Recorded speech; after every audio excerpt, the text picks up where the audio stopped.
행복합니다. 사랑합니다. 네, 대림절 세 번째 주를 보내고 있는데요. 오늘 찬송 고요한 밤, 거룩한 밤 오랜만에 불러보셨죠? 네, 옛날에 막 이렇게 성탄절 이브 때 막 이렇게 밤에 다니면서 이렇게 불렀던 그런 기억이 나는데, 이게 성탄 예배도 그렇고 대림절 예배가 다 오전에 있어서 고요한 밤, 거룩한 밤 잘 못 부르는데요. 오늘 수요일 우리 대림절에 이렇게 불러보았습니다. 어제 눈도 내렸습니다. 그래서 더 성탄절이 기대가 되는데요. 쌓이진 않았지만 그래도 이 눈이 와서 약간 젖어 있는 데가 있어서 밤에 또 오가실 때 또 새벽에 오실 때 늘 조심해서 오셔서 안전하게 또 하나님 앞에 예배하고 또 하나님께 감사드리는 이 시간 되시기를 바랍니다. 우리 크리스마스 인사 한번 할까요? 메리 크리스마스. 우리 옆 사람 인사하시겠습니다. 메리 크리스마스. 메리 크리스마스. 네, 우리 당일만 하기에는 너무 아까운 인사인 것 같습니다. 크리스마스가 우리 지난 주 중에 우리 그 동남로의 여전도의 연합회에서 성탄 예배를 우리 교회에서 드려가지고 제가 설교를 했는데요.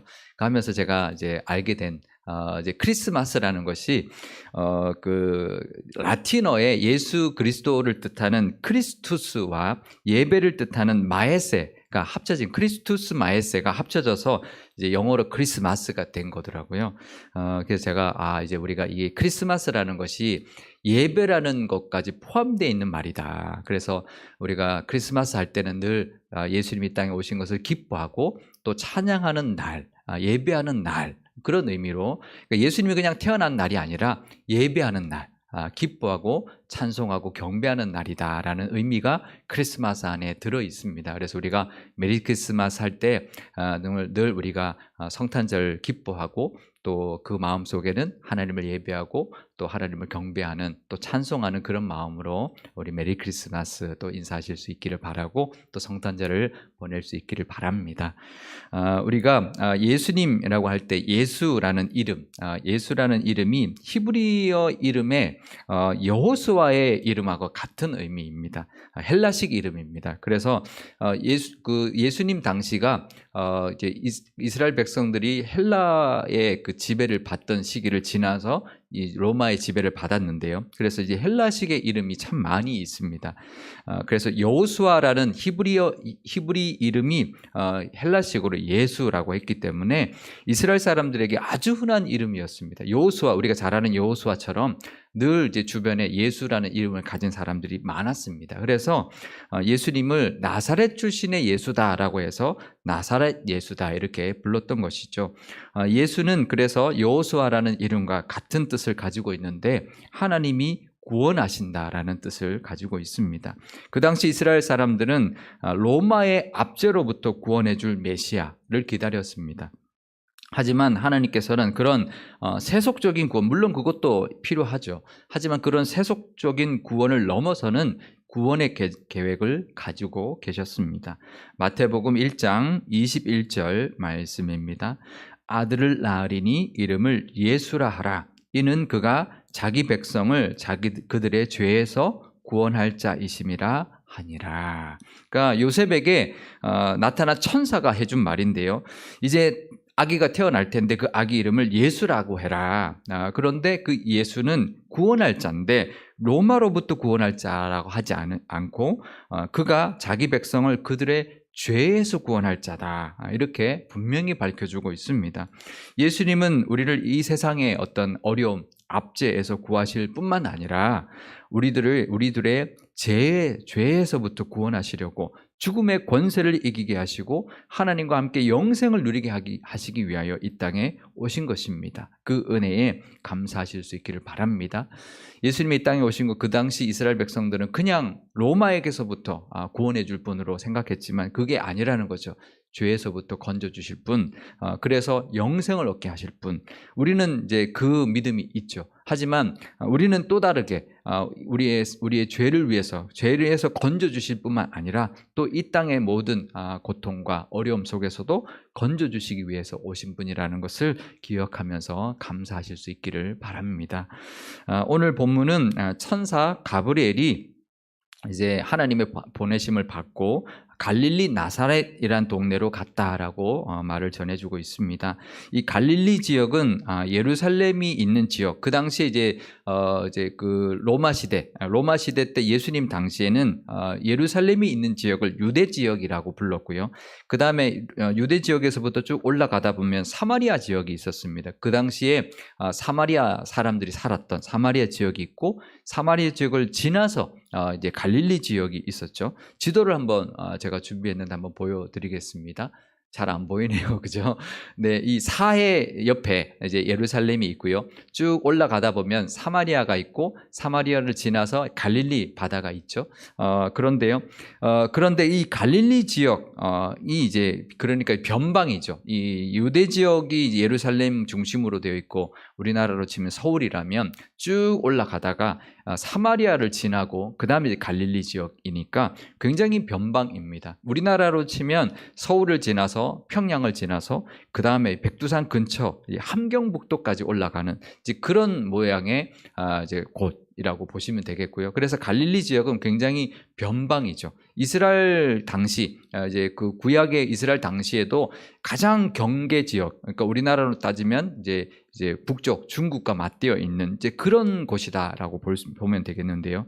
그러니까 이 갈릴리 지역 자체도 변방인데, 이 갈릴리 지역에서도 이 나사렛이라는 동네, 다시 한번 지도를 보여주시면 이 갈릴리 지역은 갈릴리 바다를 중심으로 도시가 발달했습니다. 왜냐하면 이제 그 물고기를 잡고 그렇게 살았기 때문에 갈릴리 바다 주변에 이제 큰 도시들이 많았는데, 이 나사렛은 갈릴리 바다 근처에 있는 도시가 아닙니다. 산골에 있는 도시입니다. 굉장히 갈릴리 바다로부터도 떨어져 있는 곳인데요. 그러니까 이 나사렛이라는 동네는 이 갈릴리 중에서도 더 산골이라는 거죠. 더 변방이라는 거죠. 그래서 성경에서 예수님의 탄생으로 처음 소개될 정도로, 그죠? 우리가 갈릴리를, 이 나사렛이 다른 데는 안 나옵니다. 예수님 탄생으로 인해서 처음 소개된 지명이 바로 이 나사렛이고, 그 정도로 아주 작고 보잘것없는 산골 마을이라는 것입니다. 요한복음 1장 46절 말씀입니다. 나다나엘이 이르되 나사렛에서 무슨 선한 것이 날 수 있느냐? 빌립이 이르되 와서 보라 하니라. 그러니까 빌립이 나다나엘에게 가서 내가 선지자들이 예언했던 메시아를 만났다, 가서 보자라고 했더니 나다나엘이 이렇게 말합니다. 나사렛에서 무슨 선한 것이 날 수 있느냐? 그렇게 말할 정도로 나사렛은 갈릴리 지역에 있는 사람들에게서부터조차도 이렇게 어떻게 보면 이제 무시당하는 이제 그런 변두리에서도 보잘것없는 산골 마을이었다라는 것이죠. 그러니까 변방 중에 변방이고 시골 중에 시골이 바로 이 나사렛이었다라는 것입니다. 그곳에 한 여인이 있었는데 그 여인의 이름이 마리아였다라고 말해주고 있습니다. 이 마리아가 신약 성경에 많이 나오죠. 마리아 이름을 가진 여인들이 많이 나오는데요. 이 마리아는 그 히브리어 이름의 미리암, 모세의 누이 미리암의 헬라식 이름입니다. 그래서 이 마리아도 이스라엘 백성들에게 예수님 당시에 굉장히 흔한 이름이었습니다. 신약 성경에만 해도 마리아라는 이름을 가진 여인이 5명이나 등장하는 것을 보면 우리가 알 수 있는 것이죠. 이 마리아에게 가브리엘 천사가 나타났습니다. 그런데 이 마리아를 수식하는 말이라고는 다윗의 자손 요셉이라고 하는 사람과 약혼한 처녀, 이게 전부였습니다. 누가복음 1장 27절에서 28절 말씀입니다. 다윗의 자손 요셉이라 하는 사람과 약혼한 처녀에게 이르니 그 처녀의 이름은 마리아라. 그에게 들어가 이르되 은혜를 받은 자여 평안할지어다, 주께서 너와 함께 하시도다 하니. 그러니까 이 마리아를 수식하는 말이 그것밖에 없어요. 그냥 요셉의 약혼한 처녀, 그리고 나사렛에 살고 있는 그냥 이름 없는 여인, 이렇게 이거밖에 없다라는 거죠. 아무것도 내세울 것 없는 그런 출신, 아무것도 내세울 수 없는 그런 여인, 이 마리아에게 아기 예수님이 잉태한 것 어떨까요? 정말 은혜죠, 은혜. 정말 아무것도 출신도 그렇고 뭐 배경도 그렇고 또 여인으로 봐도 아무런 배경이 없고 아무런 내세울 것 없는 한 여인, 그 여인 마리아에게서 예수님이 잉태하셨다. 이거는 정말 은혜 중에 은혜입니다. 이 세례 요한을 잉태한 것을 이제 알려주려고 가브리엘 천사가 또 가는데요. 이 마리아의 친족 엘리사벳에게 갔던 그 말씀과 비교해 보면 너무나 대조적인 것을 알 수가 있습니다. 누가복음 1장 5절에서 6절 말씀입니다. 유대 왕 헤롯 때에 아비야 반열에 제사장 한 사람이 있었으니 이름은 사가랴요 그의 아내는 아론의 자손이니 이름은 엘리사벳이라. 이 두 사람이 하나님 앞에 의인이니 주의 모든 계명과 규례대로 흠이 없이 행하더라. 이 엘리사벳은 굉장히 설명이 많아요, 그죠? 그리고 꽤 괜찮은 집안의 여인이고 괜찮은 또 자손이고 또 아론의 자손이고 또 제사장의 아내이니까 굉장히 괜찮은 여인이다라는 것을 알 수가 있습니다. 그러니까 성전에서 일하는 아비야 반열의 제사장 사가랴의 아내고 또 하나님 앞에 의인이었고 율법을 흠없이 잘 행했던 사람이었다. 이렇게 설명해주고 있는 거에 비하면 마리아는 정말 아무것도 없는 거죠. 배경이면 배경, 뭐 어떤 믿음의 모습 이런 것도 하나도 기록해주고 있지 않습니다. 그러니까 마리아는 어떻게 보면 자격 없는 여인, 전혀 정말 예수님을 잉태할 만한 여인인가 싶을 정도로, 그러니까 누가 봐도 사실 마리아 같은 사람이 세례 요한을 잉태하고 엘리자벳 같은 사람이 예수님을 잉태해야 맞는 게 아닌가. 제사장의 그 가정에서 예수님이 나오고 정말 이렇게 이름 없는 나사렛에 있는 한 이름 없는 여인에게서부터 요한이 나와야 되지 않나 싶을 정도로 이 마리아는 정말 이름 없고 이렇게 자격 없어 보이는 그런 모습이라는 것이죠. 그런데 우리가 그걸 기억해야 합니다. 왜 이랬을까? 왜 이렇게 특별히 묘사하지도 않고 이런 여인에게서부터 예수님이 잉태하셨을까? 은혜는 자격 없는 자에게 임한다라는 것을 보여준 것이죠. 그러니까 우리가 은혜를 입을 때요, 자격이 있어서 은혜를 입는 게 아닙니다. 우리가 은혜를 입고 살아가는데요, 내가 그럴 만하기 때문에 은혜를 받고 살아가는 것이 절대로 아닙니다. 자격 없는 자에게 임하는 것이 바로 이 하나님의 은혜임을 예수님을 잉태한 이 마리아를 통해서도 우리에게 보여주고 있는 것이죠. 우리가 그렇습니다. 자격 없습니다. 은혜 받을 자격이 하나도 없습니다. 그것을 내세운다면 그것은 교만한 것이죠. 하나님, 우리에게는 자격이 없습니다. 그래서 우리가 더더욱 하나님의 은혜가 필요합니다. 우리가 자격 없고 보잘것 없기 때문에 내세울 거 하나 없기 때문에 그래서 더 하나님의 은혜가 필요합니다. 이게 우리의 기도고 우리의 마음가짐이어야 할 것입니다. 잘한 것 하나 없습니다. 내세울 것 하나 없습니다. 그러니 더더욱 하나님의 은혜를 기대하며 살아갈 것입니다. 그렇게 살아가시는 이 대림절 되시기를 바라고 믿음의 고백이 있으시기를 바랍니다. 은혜는 자격이 있어서 주어지는 것이 절대로 아닙니다. 자격이 있어서 주어지는 거라면, 받는 것이라면 그건 은혜가 아니죠. 이 대림절에 우리 대림절에 하나님의 은혜를 자격 없는 우리의 모습을 통해서도 부어주시는 하나님의 은혜를 기대하며 살아가시기를 바랍니다. 하나님의 은혜가 있으면 됩니다. 내 능력, 그러니까 반대로 말하면 내 능력, 내 배경, 내가 가진 그 무엇도 하나님의 은혜에 비하면 아무것도 아니라는 것, 오히려 내 거는 부족해도 하나님의 은혜만 있으면 됩니다라는 그 고백이 우리의 고백이 되면 좋겠습니다. 이 하나님의 은혜가 있으시기를 축복합니다. 가브리엘 천사가 마리아에게 아들을 낳을 것이라고 이렇게 말을 했습니다. 근데 마리아의 대답은 이것입니다. 내가 남자를 알지 못하는데 어떻게 가능합니까? 이렇게 물었습니다. 그죠? 아직 약혼만 했지 아직까지 결혼한 것이 아니기 때문에 남자를 전혀 알지 못한다. 그러니까 동침한 적이 없는데 어떻게 잉태할 수 있느냐라고 말을 했습니다. 그랬더니 가브리엘 천사가 35절에 이렇게 말을 합니다. 천사가 대답하여 이르되 성령이 내게 임하시고 지극히 높으신 이의 능력이 너를 덮으시리니 이러므로 나실 바 거룩한 이는 하나님의 아들이라 일컬어지리라. 그러니까 성령이 임하고 하나님이 능력이 너를 덮으면 그게 가능하다라고 말을 합니다. 이게 상식적으로는 말이 안 되죠, 그죠?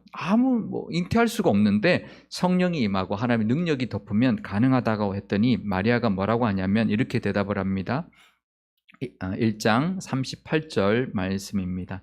마리아가 이르되 주의 여종이오니 말씀대로 내게 이루어지이다 하매 천사가 떠나가니라. 그러니까 내가 주의 여종입니다. 그러니 하나님의 말씀대로 이루어지기를 원합니다. 이렇게 고백했다라는 것이죠.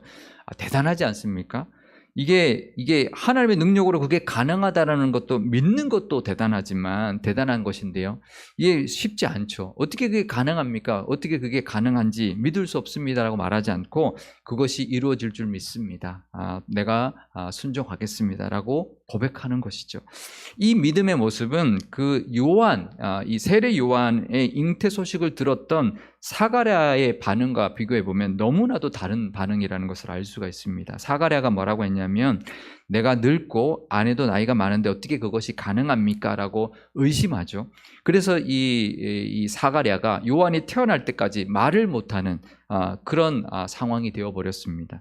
그것과 비교해 보면 이 마리아의 믿음은 참 대단한 것입니다. 이 사가랴는 이 제사장이었습니다. 믿음의 조상이었던 아브라함이 100세에 이제 자기 아내 사라도 나이가 많은데도 이삭을 잉태하고 낳은 것을 너무나 잘 알고 있습니다. 그런데 이 사가랴가 믿지 못하는 거죠. 이 아브라함에게는 일어나도 나에게는 일어날 수 있다 생각하지 않는 것이죠. 자신에게 그 일이 일어날 거라고는 믿지 못하는 것이죠. 하지만 마리아는 그렇지 않습니다. 마리아는 성경 그 어디에도, 성경에 나오는 그 누구에게도 처녀가 잉태한다라는 것은 없습니다. 하지만 이 가브리엘 천사가 하는 말을 그대로 믿었다라는 거죠. 이 마리아의 믿음 우리에게도 있으시기를 바랍니다. 정말 하나님의 말씀을 믿을 수 있는 것, 내 상식과 내 지식으로는 이해가 되지 않아도 하나님의 말씀이기 때문에 믿을 수 있는 그 믿음이 있으시기를 바랍니다. 이 마리아의 믿음 참 대단한데요. 사실 그런데 그거보다 더 대단한 것은 마리아의 순종이었습니다. 아직 약혼만 했지 결혼도 하지 않았는데 임신했다라는 것은 이것은 죽는 겁니다. 율법으로 이거는 돌로 쳐서 죽여야 되는 상황입니다. 그런데 이 마리아는 그것을 그냥 받아들입니다. 이게 이 가브리엘 천사가요, 네가 임신했다 하지 않았습니다. 임신할 것이다라고 말합니다. 그런데 이 마리아는 순종합니다.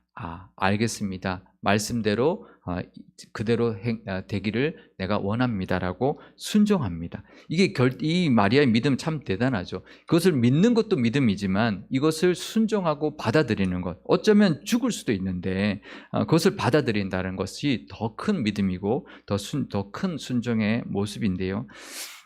마리아의 이 모습을 보면 그렇게 순종하고 나중에 정말 잉태를 했습니다. 근데 그 사실을 요셉이 알게 됩니다.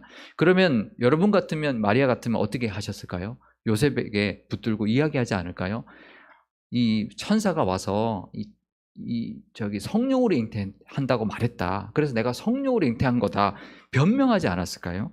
마태복음 1장 18절에서 19절 말씀입니다. 예수 그리스도의 나심은 이러하니라. 그의 어머니 마리아가 요셉과 약혼하고 동거하기 전에 성령으로 잉태된 것이 나타났더니 그의 남편 요셉은 의로운 사람이라 그를 드러내지 아니하고 가만히 끊고자 하여. 그러니까 요셉이 그것을 듣지 않았어요. 마리아로부터 듣지 못했어요. 그냥 조용히 끊으려고 했다라는 거죠.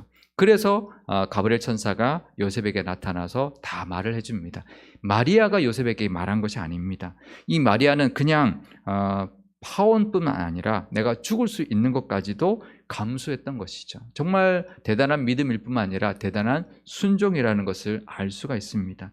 이 마리아는 어쩌면 내가 하나님의 그 뜻에 따라서 내가 죽으면 죽을 것이다. 하지만 하나님의 능력을 덧입고 하나님의 그 말씀에 순종하며 하나님의 그 뜻에 따라 나가야지라는 그 믿음으로 요셉에게조차도 변명하지 않고 해명하지 않고 그냥 꿋꿋이 그것을 받아들였다라는 것이죠. 우리에게도 그럴 때가 있습니다. 이해되지 않고 감당하기가 힘든 일이 있을 때가 있습니다. 그럴 때 우리가 이 마리아처럼 순종할 때 정말 하나님의 능력은 순종하는 자에게 나타난다는 것을 우리가 기억해야 합니다. 마리아가 순종했기 때문에 그 하나님의 능력이 마리아에게 임해서 예수님을 잉태할 수 있었던 것입니다. 하나님의 능력은요, 순종하는 자에게 나타납니다. 순종하지 않고 하나님의 능력을 바라는 것은 그것은 있을 수 없는 것이죠. 우리가 늘 하나님의 말씀을 따라 하나님의 그 말씀에 순종하며 살아갈 때 하나님의 능력이 우리 삶 가운데 임하게 될 줄 믿습니다. 그것을 꼭 기억하시고 하나님의 능력을 덧입기 위해서는 믿음과 순종으로 나아가시는 저와 여러분 되시기를 바랍니다. 하나님께서 원하시는 뜻에 순종하심으로 또 묵묵히 하나님의 뜻에 따라 사심으로 하나님의 능력을 기대하고 또 은혜를 바라보는 이 대림절 되시기를 바랍니다. 그런 믿음과 순종의 사람에게 하나님은 반드시 하나님의 능력으로 덮어주실 것입니다. 그런 믿음과 또 그런 은혜를 바라보시는 저와 여러분 또 이 대림절 되시기를 바랍니다. 마리아에게 이루어졌던 것처럼 우리에게도 이 기다림의 절기에 대림절에 기대할 것이 또 하나가 더 있습니다. 이 마리아를 통해 볼 수 있는 또 하나가 더 있는데요. 누가복음 1장 28절 말씀입니다. 그에게 들어가 이르되 은혜를 받은 자여 평안할지어다 주께서 너와 함께 하시도다 하니, 그러니까 하나님이 마리아와 함께 하신다고 말씀하셨는데요. 마리아에게만 함께 하실 뿐만 아니라 이 예수님의 이름, 이 또 다른 이름 임마누엘에도 그 하나님의 그 함께 하심의 그 뜻이 담겨져 있습니다. 마태복음 1장 23절 말씀입니다. 보라 처녀가 잉태하여 아들을 낳을 것이요 그의 이름은 임마누엘이라 하리라 하셨으니 이를 번역한즉 하나님이 우리와 함께 계시다 함이라. 아멘. 이 임마누엘은 마태복음에서 나왔지만 이사야 선지자를 통해서 예언된 그 메시아의 이름인데요. 일종의 별명이죠. 예수님이지만 그 별명은 임마누엘이라는 거죠. 하나님이 함께 하시는 것을 보여주기 위해서 이 땅에 오신 분이 바로 예수님이라는 것입니다. 예수님이 이 땅에 오신 것이 무엇이냐면 우리와 함께 하시기 위하여, 하나님이 우리와 함께 하신다는 것을 보여주시기 위하여 오셨다라는 것입니다. 우리는 죄로 인하여 하나님 앞에 나갈 수 없고 하나님과 대면할 수 없는 사람들이었습니다. 하지만 임마누엘로 오신 예수님 때문에 우리는 하나님을 만날 수 있고 하나님 앞에 나갈 수 있고 이렇게 예배할 수 있고 하나님의 자녀라 부를 수 있고 영생토록 하나님과 천국에서 살게 되는 그 복을 누리고 있는 것입니다. 그 길을 열어주셨는데요. 그 길은 바로 십자가이죠. 우리가 그래서 그 십자가를 통하여 하나님의 은혜 보좌 앞에 담대히 나갈 수 있는 은혜를 주신 것이 바로 예수님이 이 땅에 오신 것, 임마누엘로 오셨기 때문입니다. 히브리서 4장 15절에서 16절 말씀입니다. 우리에게 있는 대제사장은 우리의 연약함을 동정하지 못하실 리가 아니요 모든 일에 우리와 똑같이 시험을 받으신 이로되 죄는 없으시니라. 그러므로 우리는 긍휼하심을 받고 때를 따라 돕는 은혜를 얻기 위하여 은혜의 보좌 앞에 담대히 나갈 것이니라. 아멘. 우리가 어떻게 하나님, 존귀하신 하나님, 존엄하신 하나님 앞에 어떻게 담대히 나갈 수 있을까요? 예수님이 이 땅에 오셔서 우리의 죄를 사하여 주시고 우리로 하여금 하나님이 함께 하심을 보여주셨고 우리와 함께 해주시는 그 은혜를 베풀어 주셨기 때문에 그 십자가의 공로로 하나님의 보좌 앞에 나갈 수 있는 것이죠. 그 은혜가 우리에게 예수님이 이 땅에 오심으로 임하게 되었습니다. 그러니 우리가 기뻐하고 또 임마누엘 되신 하나님과 늘 함께하는 그런 귀한 복이 있으시기를 바랍니다. 우리가 성탄절을 앞두고 있습니다. 우리는 늘 우리와 함께 해주시는 그 하나님의 은혜를 기대하며 사실 수 있기를 바랍니다. 하나님이 함께 하신다면 우리는 어디든지 또 어떤 상황이든지 하나님 앞에 나아가고 또 견뎌내며 살아갈 수 있을 것입니다. 때로는 힘들기도 하고 지치기도 하고 또 외로울 때도 있겠지만 누군가 내 옆에 있다면 우리가 이겨낼 수 있는 것처럼 하나님이, 전지전능하신 하나님이 나와 함께 하신다라는 임마누엘 예수님으로 이 땅에 오셨으니 그 믿음으로 말미암아 함께 해주시는 그 은혜로 말미암아 우리가 잘 이겨내고 또 하나님과 함께하는 그 믿음으로 살아가시는 저와 여러분 되시기를 바랍니다.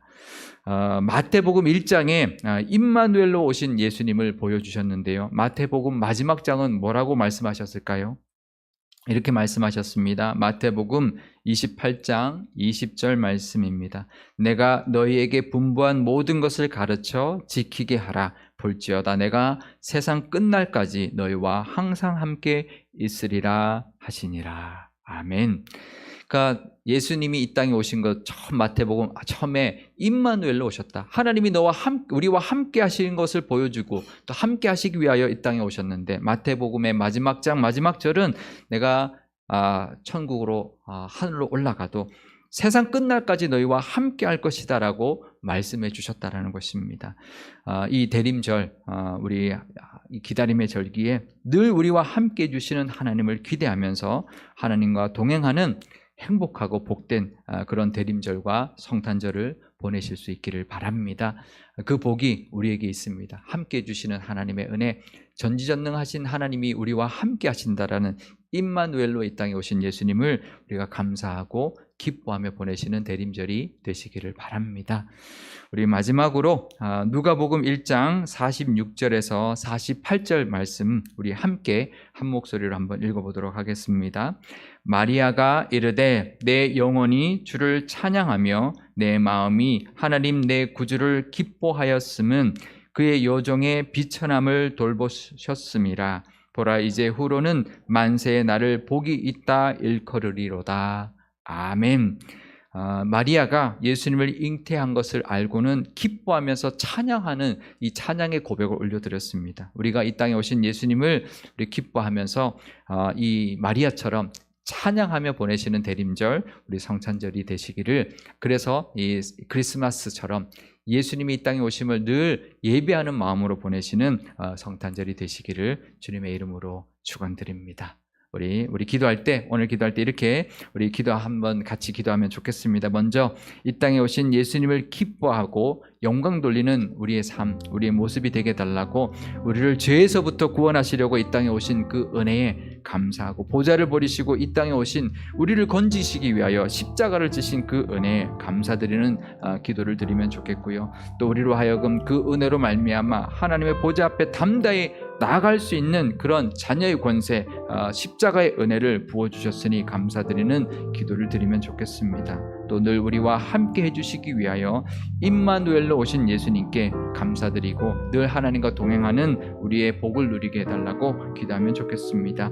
또 은혜는 자격 없는 자에게 주어지는데, 자격 없지만 우리에게도 믿음과 순종과 결단으로 하나님의 은혜와 능력을 덧입고 살아가는 우리가 되게 해달라고 기도하면 좋겠고요. 또 이번 성탄절은 특별히 온전히 예수님이 이 땅에 오신 것을 기뻐하고 찬양하는 날, 하나님께 영광 돌리고 예배하는 날, 하나님의 형통케 하심을 바라보면서 감사로 보내는 또 연말 연시가 되게 해달라고 우리 한 목소리를 함께 기도하고 제가 기도하도록 하겠습니다.